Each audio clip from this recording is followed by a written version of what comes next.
Biometrics, location data, and monitoring technologies create unique legal and ethical challenges. They can trigger reputational backlash. Ethical oversight and proportionality reviews are essential. Emerging high-risk data uses why some data types now carry disproportionate risk. Not all personal data is treated equally anymore. Regulators, courts, and consumers are rapidly converging on the idea that certain categories of data and certain uses of data are inherently high risk, regardless of consent or technical safeguards in place. Location data, biometrics, and monitoring technologies sit at the center of this shift.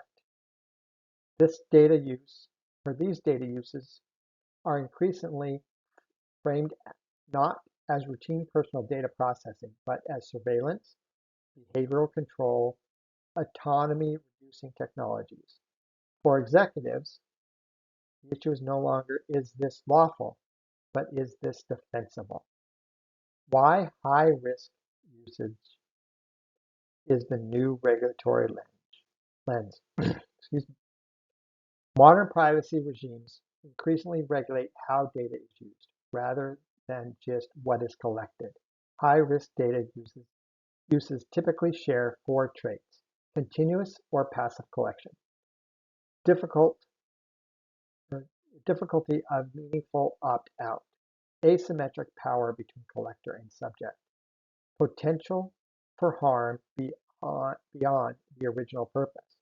This explains why some data use now attracts automatic scrutiny, mandatory assessments, or outright prohibitions. Location data, from convenience to surveillance. Why is location data different? Precise location data reveals daily routine, religious practices, medical visits, political activity, intimate relationships. It enables interference at a level of intimacy that exceeds most other data types. Regulators increasingly treat location data as sensitive by nature, even if it's not labeled as such in the statute. Regulator and enforcement direction. Location data is now central to enforcement actions against data brokers. FTC actions framing location misuse as unfair practice. State laws, restrictions on geolocation collecting and sharing. National security scrutiny when data flows cross-border. Consent alone is no longer viewed as sufficient when collection is continuous, hard to disable, not strictly necessary for core service delivery. Executive risk signal. If your business tracks users in the background, sells or shares location data, retains historical movement patterns, uses location for inference rather than function, you should assume regulatory litigation and reputational exposure. Biometrics. Irreversibility changes the risk equation. Biometric data, face, fingerprints, voice, gait, iris, etc., is persistent, non-revocable, often collected passively, increasingly used for identity and access decisions. Unlike passwords, biometric identifiers cannot be changed if compromised or misused. Legal and litigation landscape.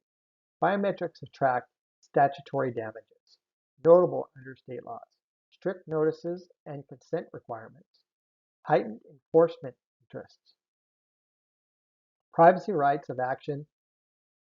Even where consent exists, regulators assess necessity, proportionality, and alternatives that are less invasive. Executive risk signal. Biometric risks escalate sharply when used for employee monitoring, customer identification beyond authentication, emotional detection or behavioral inference, surveillance rather than security. The more biometric data is used to assess, rank, or infer rather than simply verify, the higher the risk. Keep that in mind. Monitoring technologies, the normalization of surveillance. What counts as monitoring today? Monitoring technologies now extend far beyond cameras. Workplace productivity tracking, keystroke logging, screen recording, behavior analytics, AI-based attention or sentiment analysis, wearables and ITO sensors. These tools often operate continuously and invisibly. Why monitoring is under fire? Monitoring technologies raise concerns about power imbalance, especially in employment, chilling effects on behavior, function creep, psychological harm, discriminatory impact. Regulators increasingly question whether consent is meaningful in environments where refusal is not realistic. Executive risk signal. Monitoring becomes high risk when it's always on, subjects cannot reasonably opt out, outputs are used for discipline, evaluation, or termination. Data is retained beyond immediate operational need. AI models draw inference about mental state or intent. In these cases, organizations should expect scrutiny, even if technically lawful. So be aware of that. Convergence with AI and automated decision making. Yeah, we like to make sure we have a human in the middle, right? At least now. But high risk data types become exponentially riskier when combined with AI, profiling, predictive analytics, automated decision making. Regulators increasingly evaluate whether individuals understand how data is used, whether outcomes can be explained, whether bias or exclusion is amplified, and whether human oversight is meaningful. What regulators expect from mature organizations? Heightened risk assessment. High-risk uses require documented necessity analysis, consideration of less intrusive alternatives, explicit executive sign-off,